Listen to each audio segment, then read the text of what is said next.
अभी हम सोनीपत लोकसभा सीट को कवर कर रहे हैं और हमारे साथ सोनीपत से कांग्रेस के कैंडिडेट सतपाल ब्रह्मचारी हैं। हम इस सीट पर दिन भर से घूम रहे हैं, देख रहे हैं कि यहाँ पर भी कांटे का मुकाबला है।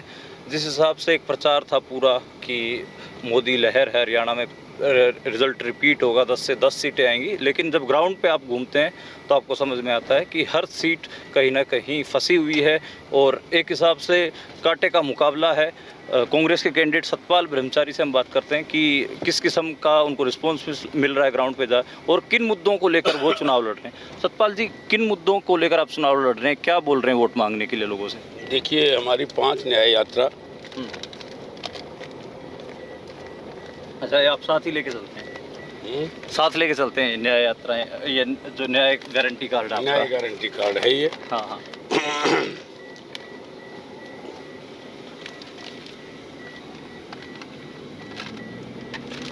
ये हमारी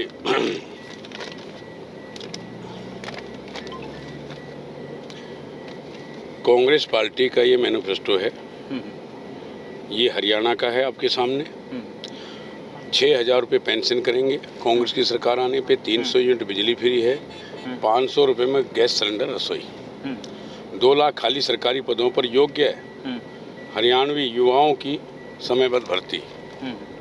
गरीब परिवार को 100 गज के मुफ्त प्लाट व 3.5 लाख रुपए की लागत से 2 कमरे व मकान बनाएंगे। किसानों को MSP व सर्वाधिक भाव की गारंटी। सफाई कर्मचारी, ग्रामीण चौकीदार, मनरेगा मेट को पक्का किया जाएगा। BC की कीमी लेयर आय सीमा और 6 लाख रुपए से बढ़ाकर 10 लाख रुपए करेंगे। नशा मुक्त व अपराध मुक्त हरियाणा फिर से बनाएंगे। जन विरोधी पोर्टलों से मुक्ति। हर गरीब को पीला राशन कार्ड। पदक लाओ पदक पाओ नीति दोबारा लागू। तो ये आप जो हरियाणा कांग्रेस, हरियाणा सरकार की बात बता रहा हूँ। हरियाणा में कांग्रेस की सरकार आएगी। अच्छा। विश्व स्तरीय शिक्षा व स्वास्थ्य सेवाएं मुफ्त। पुरानी पेंशन योजना OPS करेंगे लागू। विकास और निवेश में फिर हरियाणा बनेगा नंबर 1। ये तो हमारी हरियाणा की बात थी भाई। अब आप आइए। अब चुनाव लोकसभा का है। हाँ, इसीलिए तो पहले वो बता दिया मैंने, इधर छाप मत चलो।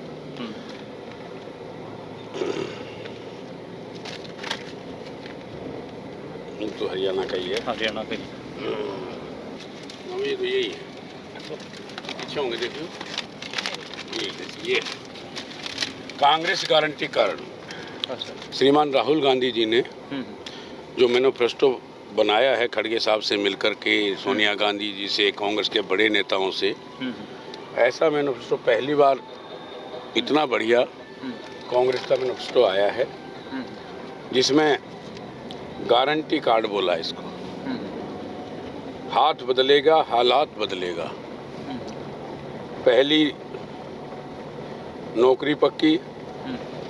हर शिक्षित युवा को 1 लाख और अप्रेंटिस का अधिकार। भर्ती भरोसा। पेपर लीक से मुक्ति। गिग वर्कर सुरक्षा। तो ये जो 5 न्याय गारंटियां जो 5 नया गारंटियां राहुल गांधी ने अनाउंस की थी, तो उसी को ही आप लोग ग्राउंड पर लेके जा रहे हैं, जिसमें न्याय, युवा न्याय, नारी न्याय, किसान न्याय, श्रमिक न्याय, न्याय। ठीक है। तो यहाँ पर ग्राउंड पे रिस्पॉन्स कैसा है? जैसे विरोधी हैं वो लगातार ये कह रहे हैं कि ये तो बाहरी हैं, बाहर से आए हैं, हरिद्वार से बाबा को उठा कर ले आए हैं। इस किस्म का प्रचार है लगातार। मेरी गद्दी पिंडारा में हुई। हाँ। इस आश्रम में आए थे, ये मेरे गुरुजनों का आश्रम है, मैं यहाँ का मानता हूँ। नाम देख लेना। हाँ। सतपाल ब्रह्मचारी लिखा हुआ सामने। जी जी। आज से नहीं 150 साल पुराना आश्रम है पांडव पिंडारा में, तीरथ की धरती पर। गांगुली मेरा गाँव है, जहाँ पैदा हुआ वहाँ भी हमारा आश्रम है। मेरा घर भी है। मेरे चाचा ताऊ, मेरे भाई सब गांव में रहते हैं और मैं यहाँ पैदा हुआ हूँ भैया। और बताइए क्या कहना है इस बारे में? बड़ोली जी खुद 2 बार गांव होके चले गए हैं। मुझे व्यक्तिगत जानते, मैं उनको व्यक्तिगत जानता हूँ। तो मेरे एक वो प्रचार है, वो पूरा आप करने वाला प्रचार है। ठीक है, मैं हरिद्वार आश्रम में, मेरे आश्रम 5 हैं और हिंदुस्तान में और भी जगह हो सकते हैं आने वाले समय में। लेकिन मेरा बेस जो है वो जींद है, सफीदों है, गांगुली है, बिल्लू खेड़ा है। तो जो एक पूरा ये भी प्रचार होता है कि ये तो उत्तराखंड के इस कांग्रेस के फेल नेता हैं, वहाँ पर हारे और इसलिए यहाँ पर रिलॉन्च करने की कोशिश हो रही है। हुड्डा से दोस्ती थी इसलिए बस उनको एक हिसाब से वो कर रहे हैं, हुड्डा अपनी दोस्ती निभा रहे हैं इसके वहाँ साथ। ठीक है, थोड़े बहुत छोटे वोटों से हारा हूँ मैं वहाँ, और ऐसे व्यक्ति का मुकाबला किया बड़ोली जी अच्छी तरह जानते हैं। तो कमज़ोर व्यक्ति से ना मुकाबला था, और 40,000 तक वोट लेके 40,000 वोट कम नहीं होते हैं। सतपाल ब्रह्मचारी ने 40 के आसपास वोट लिए हैं और दूसरे नंबर पे रहा था। अगर मेरे को भी 3500 वोट मिल जाते मैं एमएलए हो जाता। 20,000 से जीता हुआ नहीं बता रहे, भारतीय जनता पार्टी के बहुत बड़े आदमी को हराया मैंने। 20,000 से मैं चेयरमैन भी बनाऊँ जीतन। 20,000 वोट तो एक रिकॉर्ड है पूरे उत्तराखंड में, वो भी सतपाल ब्रह्मचारी के नाम है। और सबसे ज़्यादा वोट लेके हारने वाला भी रिकॉर्ड सतपाल ब्रह्मचारी के नाम है। ऐसा नहीं है कि सतपाल ब्रह्मचारी वहाँ कमज़ोर रहा हो। और वहाँ तो मुझे हरियाणा का कहते हैं, जहाँ मेरा जन्म हुआ आप उत्तराखंड का बताने लग गए। जहाँ मैं पैदा हुआ, जहाँ मेरा कार्य क्षेत्र भी, यहीं से राशन जाना, यहीं से संस्थाएं चलती हैं, यहीं के जो तीर्थयात्री इसी क्षेत्र के हरिद्वार में जाते हैं।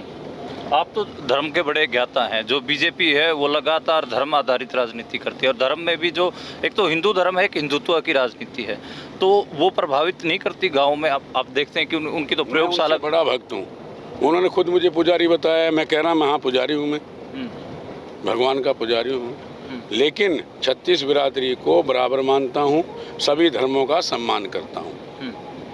और एक ये बात भी कहते हैं कि जो सोनीपत है, सोनीपत में ही उनकी सब संस्थाएं थी। आरएसएस आज़ादी के बाद देखेंगे तो एक पूरा काम जो जनसंघ का रहा, वो पूरा एक गढ़ माना जाता सोनीपत को।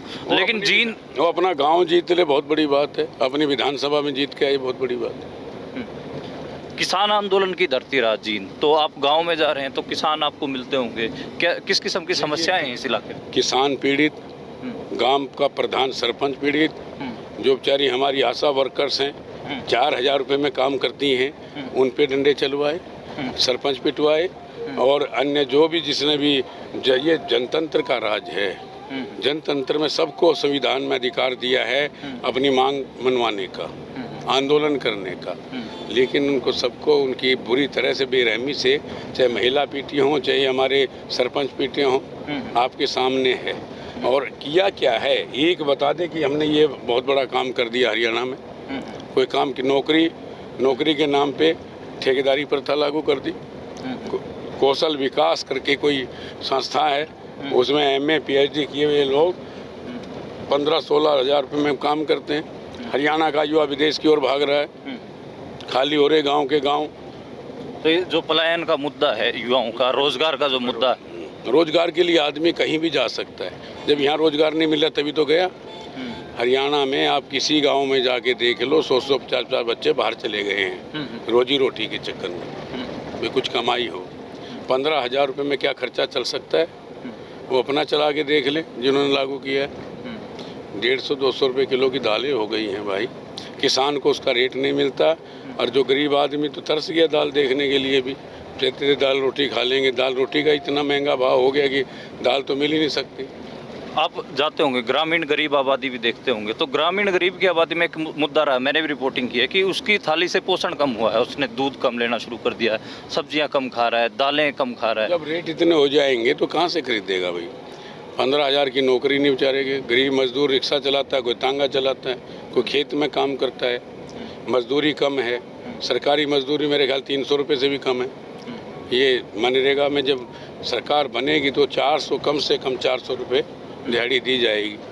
अच्छा, मैं देख रहा हूँ आपके पास कीपैड वाला फ़ोन है, सोशल मीडिया चलाते हैं आजकल? तो सोशल मीडिया का ज़माना है, बड़ा एक हिसाब से नैरेटिव की जो पूरी वॉर है वो सोशल मीडिया पे चलती है। बीजेपी की आईटी सेल का भी मामला हो या दूसरे भी हों, तो आप देखते हैं कि सोशल मीडिया पे आपके खिलाफ या आपके पक्ष में क्या चल रहा है, ऐसे कुछ खबरें मिलती रहती हैं? खबरें बताते रहते हैं आप जैसे भाई हमारे, कि भाई जो ये लिख दिया वो लिख दिया, एक दिन उन्होंने पुजारी लिख दिया, एक दिन कुछ और लिख दिया, आगे भी कुछ लिख सकते हैं। इसलिए भैया मैं देखता ही नहीं, मैं तो छोटा ये फ़ोन रखता हूँ शुरू से। अच्छा जी।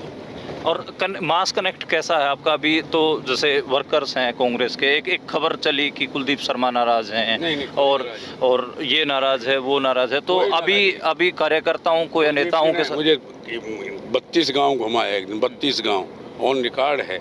और 16 तारीख को फिर कुलदीप जी मेरे साथ हैं, मैं उनके साथ हूँ। तो ये गन्नौर में। और कार्यकर्ताओं से एक सहज मेल मिलाप हो गया है और बिल्कुल, बढ़िया।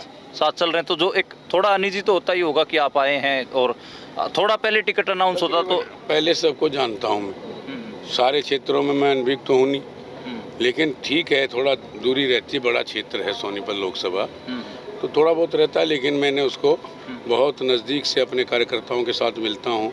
मैं जनता का आदमी हूँ भाई, जनता में रहता हूँ, कार्यकर्ताओं के साथ बैठता हूँ, कार्यकर्ताओं के साथ रहता हूँ, और 36 बिरादरी मेरे लिए बराबर है और सभी धर्मों का मैं पालन करता हूँ। एक बीजेपी का मैं देख रहा था कि सोशल मीडिया पे जो एक एनालिसिस चलता है उसमें ये दिखा रहे हैं कि देखो सोनीपत की 5 जो विधानसभा सीटें हैं उनमें तो ब्रह्मचारी जी का कुछ है नहीं, हाँ थोड़ा जींद की जो 3 विधानसभा सीटें उनमें कुछ पा जाएंगे, और एक पूरा बड़ा अंतर भी यहाँ से बड़ा गिनवाते हैं। कहते हैं कि जो जिनको ये मानते हैं, नेता मानते हैं भूपेंद्र हुड्डा को, वो खुद 2.5 लाख से हार के गए थे, तो ये 2.5 लाख का जो ये गैप दिखा के एक 2.5 लाख नहीं, 1 लाख से लगभग हारे थे, 1 लाख से कम। वो अब जमाना बदल गया है, अब कांग्रेस की लहर चल रही है, कांग्रेस की 10 की 10 सीट ना आ जाएं, मुझे लगता है 10 की 10 सीट आएंगी कांग्रेस। आपको लग रहा है? हाँ पक्का, मुझे लग रहा है 10 की 10 सीट कांग्रेस की आएंगी। और आप करनाल में गए हो तो पता कर लेना, जो सबसे बड़े लीडर है खट्टर साहब, वो भी फंसे हुए हैं। तो आपके तो पड़ोसी हैं, तो बहुत नौजवान कैंडिडेट चुनाव लड़ रहा है, दिव्यांशु बुद्धिराजा हमारे लोकसभा क्षेत्र से, गोहाना से है। अच्छा, गोहाना से है। हाँ गोहाना से है, बहुत बढ़िया चुनाव लड़ रहा है। अच्छा चुनाव लड़ रहा है। एक आखिरी सवाल मेरा कि आप घूम रहे हैं सोनीपत को और जींद को, इस इलाके को, ये इलाका एनसीआर का जो एक मास्टर प्लान है उसका पार्ट भी है, डेवलपमेंट, आपको चौड़े हाईवे दिख जाएंगे, लेकिन जैसे ही उन हाईवेज को छोड़कर आप छोटी सड़कों पे जाते हैं तो फिर आपको गांव में आप घुसते हैं, या फिर जो शहरी गरीबी का भी मामला है, ग्रामीण गरीबी का भी मामला है, ये सारा देखते हैं। जो ये अनइक्वालिटी, इसको आप कैसे टैकल करेंगे अगर आप जीतते हैं, तो इसके लिए आपके पास क्या प्लान? इसके लिए प्लान सारे जो गाँव में हमारे रास्ते हैं, लिंक रोड हैं, उनको भी बढ़िया बनाया जाएगा। कई गाँव तो ऐसे हैं उनमें आपकी गाड़ी नहीं निकल सकती, कहीं टूटे फूटे पड़े, बुरा हाल है, पानी की निकासी ठीक नहीं है, ड्रेनेज सिस्टम है ही नहीं गाँव में, सारा तालाब में जाता है गंदा पानी भी। इसकी व्यवस्था करेंगे। जो हमारे पानी पीने के स्रोत हैं, पीने के पानी की दिक्कत है, वहाँ पानी, बढ़िया पानी की व्यवस्था कराएंगे। जितने भी हमारे तालाब या जोड़ बोलते हैं उनमें सारा गंदे से अटे पड़े हैं, उसकी सुरक्षा के लिए उसके चारों तरफ दीवार होगी। मान लो हमारे पशु पानी पीते हैं उनमें, कुछ जगह तो गांव के लोग भी वो पानी पीते हैं साफ तालाब का, कि भाई टंकी का पानी, साफ पानी मिल जाए, क्योंकि कड़वा पानी है वहाँ। पहले उनके स्वस्थ पानी की व्यवस्था करेंगे और हमारे पशुओं को भी बढ़िया पानी पीने को मिले। जो गांव का नाली का पानी है या और है, सीवर की व्यवस्था करेंगे जो हमारे तालाब में ना जाए, तालाबों में ना जाए। ये मेरा पूरा सोनीपत के क्षेत्र में काम रहेगा। और सोनीपत के लिए, सोनीपत से 10-20 हज़ार आदमी रोज जाता है दिल्ली खाने कमाने के लिए। 2 ट्रेनें चलती थी, कोविड में बंद कर दी हो, आज तक नहीं चली है, उनको चलाने का। और एक मेट्रो जब मेरठ गाजियाबाद जा सकती है तो इधर सोनीपत क्यों नहीं? तो आपका ये रहेगा कि सोनीपत लेके आओगे? हाँ, सोनीपत मेट्रो अगर आप जीतते हैं। जी जी, शुक्रिया सतपाल जी। तो सतपाल ब्रह्मचारी हैं और एक हिसाब से पूरा जो लोकसभा क्षेत्र है सोनीपत और जींद का, उस इलाके में लगातार घूम रहे हैं, छोटी छोटी मीटिंगें भी कर रहे हैं, बड़ी रैलियां भी कर रहे हैं, लोगों के बीच में जा रहे हैं, अलग अलग किस्म के आरोप भी लगते हैं, उन आरोपों का जवाब भी दे रहे हैं। और जो इलेक्शन है कहीं ना कहीं सोनीपत का, उसके ऊपर पूरे हरियाणा भर में नज़र है, क्योंकि जहाँ तक ये माना जा रहा था कि ये तो बड़ी सेफ सीट है बीजेपी के लिए, जैसे ही सतपाल ब्रह्मचारी का टिकट अनाउंस हुआ समीकरण बदल गए हैं। लोग आंख टिकाए हुए हैं कि क्या सच में ही ये उतनी ही उपजाऊ ज़मीन बची है बीजेपी के लिए, या फिर सतपाल ब्रह्मचारी ने आके इसको अपने हिसाब से जोत दिया है।